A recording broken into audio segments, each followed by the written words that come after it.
Hello viewers, I'm Tosh Raphael. Today on Global Insights, Kenya is bleeding.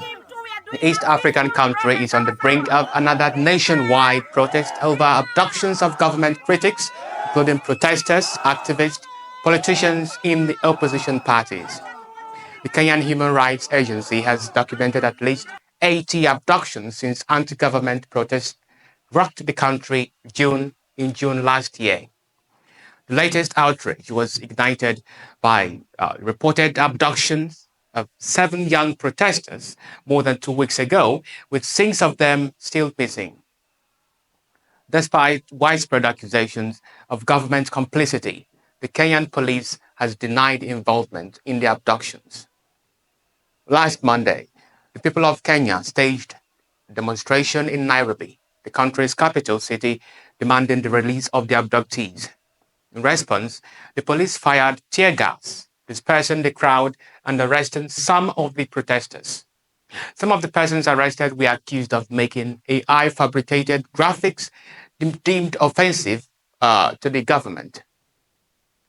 High-profile individuals and groups have responded to the abductions. Rigathi Gachagua, a former deputy president under Ruto, voiced his anger over Ruto's initial denial of the abduction. If you speak out against the government, you'll be picked up by the now famous Subaru boys and disappeared. The purpose of this message is to intimidate the young men and women of our nation and discourage them from ever speaking out again, the way they did when they expressed their disagreement with the Finance Bill 2024. Unfortunately, this government strategy of trying to scare Kenyans into silence while they go ahead and lie, loot, and destroy our nation cannot and will not hold. In fact, it is just another example of how disconnected this particular administration has become with the reality of where Kenya is today. Today, I want to speak directly to President William Ruto on this matter.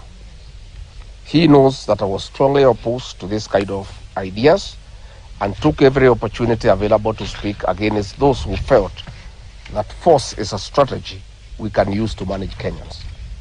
I made my position known privately many times, and once or twice I even spoke publicly. Mr. President, you are on record stating that there are no abductions happening in Kenya.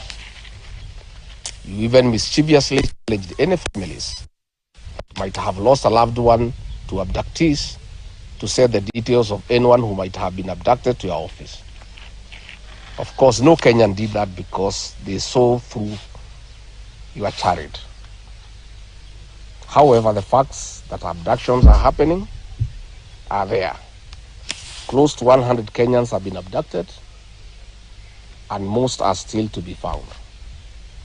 Your own security chiefs have confirmed that abductions are happening. Our neighbor Uganda even thanked us for abducting a political opposition leader of their country and handing him over to them. Efforts by your government officials to reframe these disappearances as lawful arrests will not hold. The Constitution is very clear. Okiya Omtata, a prominent opposition politician and human rights activist, joined Kenyans during the protest last Monday, but he was arrested and later freed. On the same day, he filed a habeas corpus petition in a high court in Nairobi to compel the government to produce missing persons. The court granted his request by declaring that the continued detention of the victims was an infringement, or should I say an encroachment, on their fundamental rights. It then directed that the persons be freed. However, following the government's defiance of court orders, Omtata vowed to lead protesters back to the streets. This culture of abductions, Mr. Ruto, stop it. We know during the ICC trials, so many Kenyans were abducted and they went lost.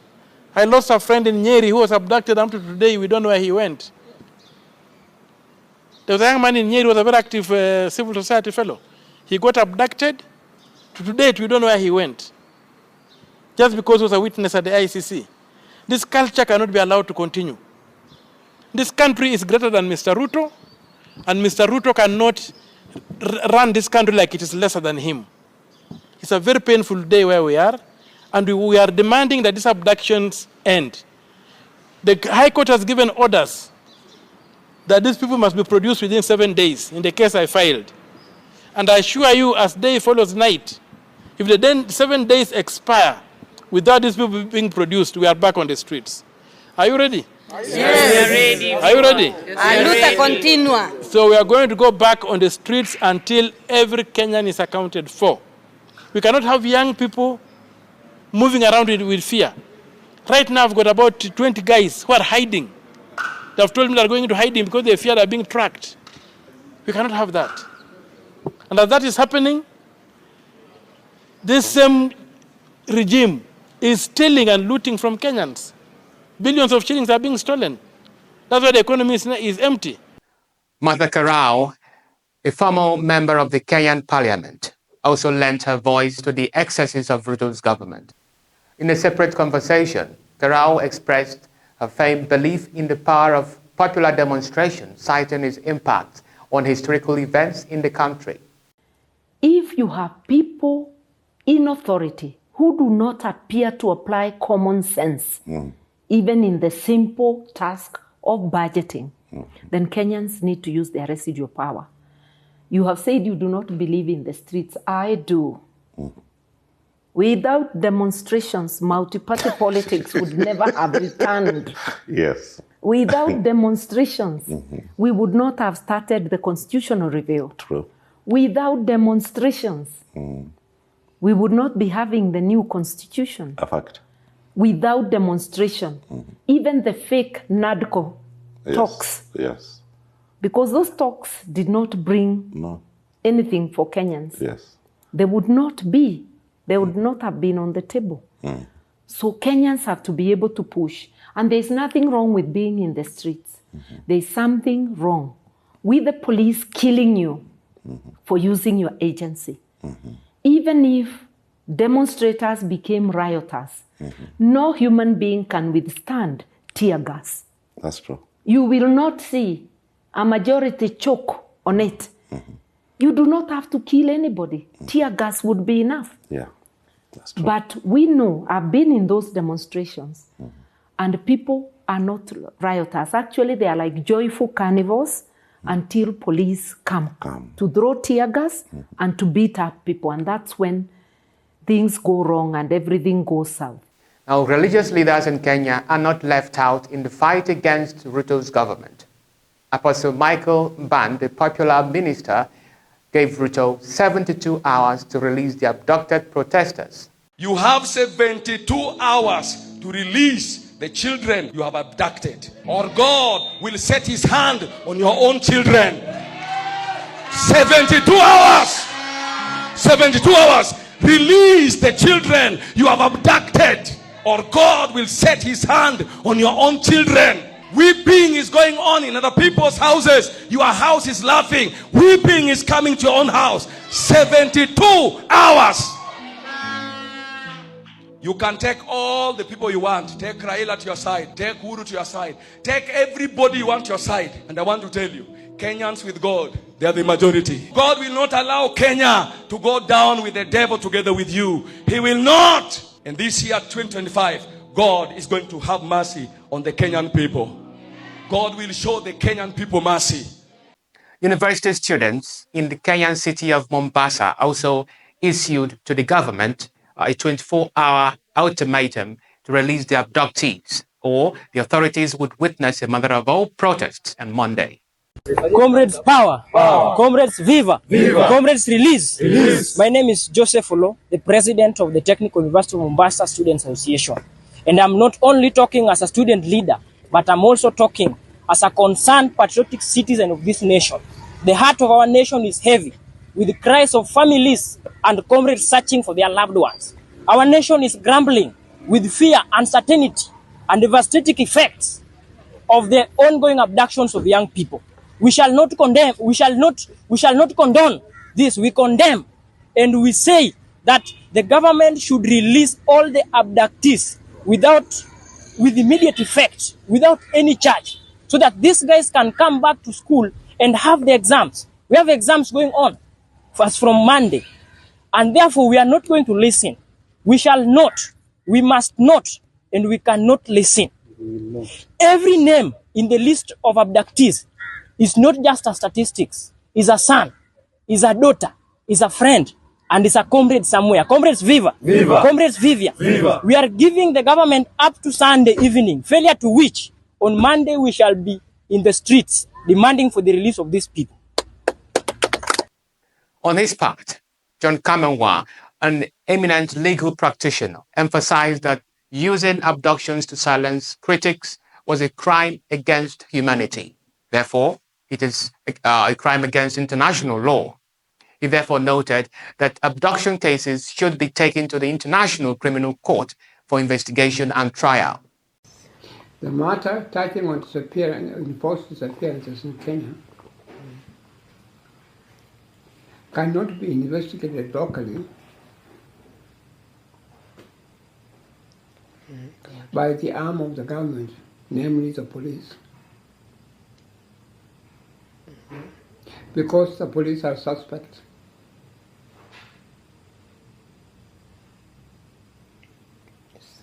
In the instant case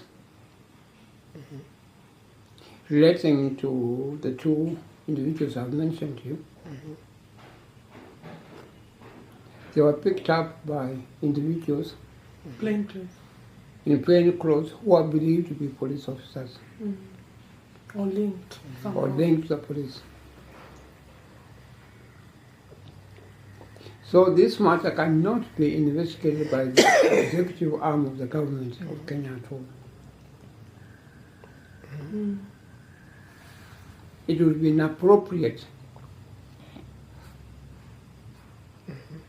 to expect them for them to investigate this matter. And even if they were to investigate and come up with a finding that is genuinely valid in law, nobody would believe them. Now, Francis Getho, a fiery and famous blogger, illegally called for a work-free day to be observed on Monday, 6th January 2025, in order to enable all Kenyans to join the mass protests. Kwa hivyo Monday, 6th of January, it's a public holiday. Getho has been unrelenting in his use of social media platforms such as Twitter to slander and demonize Ruto's government. Currently, he is being charged with multiple offenses, including cybercrimes, defamation of government officials, and other criminal offenses. But Getho has been evading court sessions, which prompted the court to direct the Criminal Investigation Department to apprehend him anywhere on site. Meanwhile, Getho has continued to post insightful content on his X page. But you can see the anguish that you're causing to people because of your stupidity. You can see the pain that you're causing to people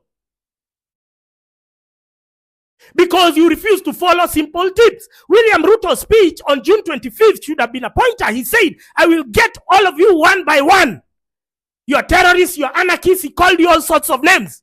He already made it clear to you that he's coming for you. Now, for those of us who have known William Ruto for long, we don't take such threats lightly. We take the necessary precautions.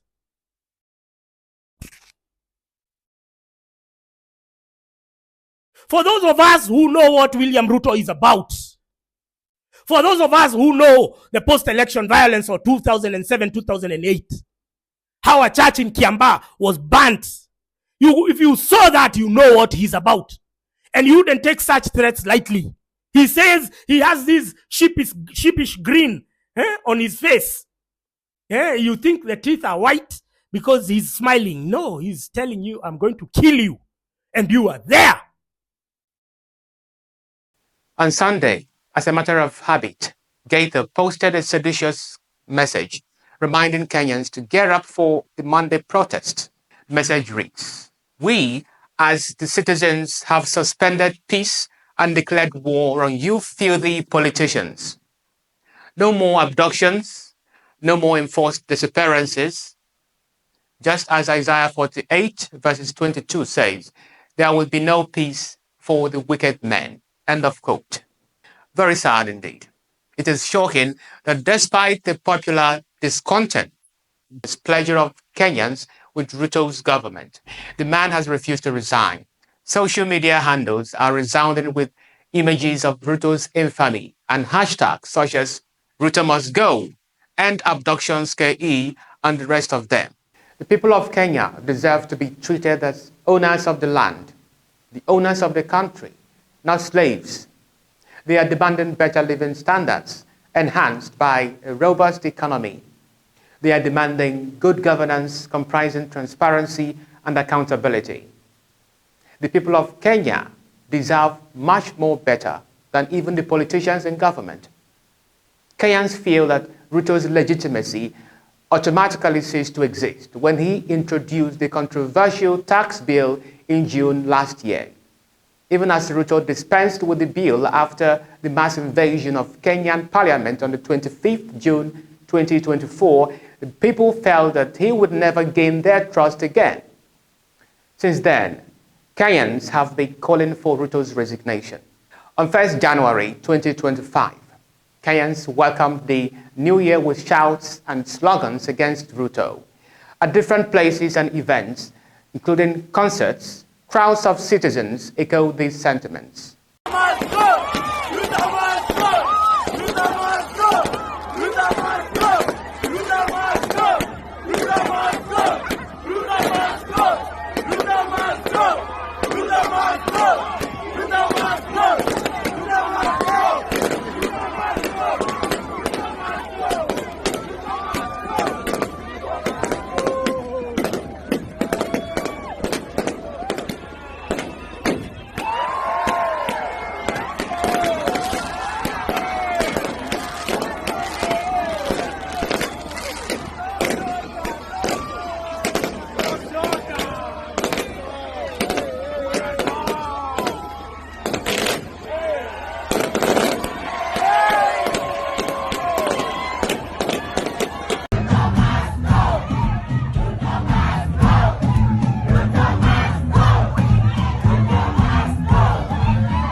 Easy,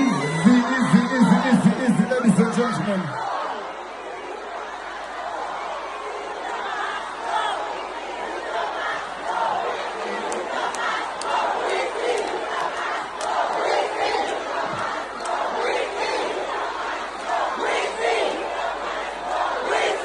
You're watching Diaspora Digital Media. If you like my videos, do not hesitate to hit the like button, make your comments, share my videos, and then subscribe to our YouTube channel for more exciting stories around the world. I am Tochukwu Raphael. Bye-bye.